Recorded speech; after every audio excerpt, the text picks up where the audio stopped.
Hello, hello. Dito ako ulit. mga kumars.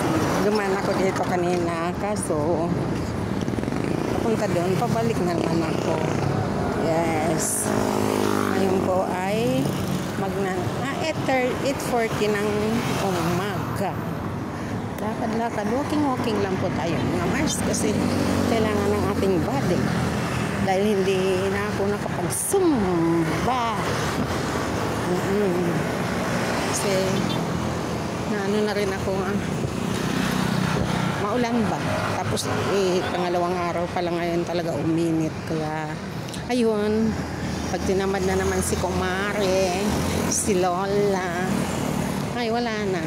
Pag tinamad na, ganun na talaga. Bye-bye for now.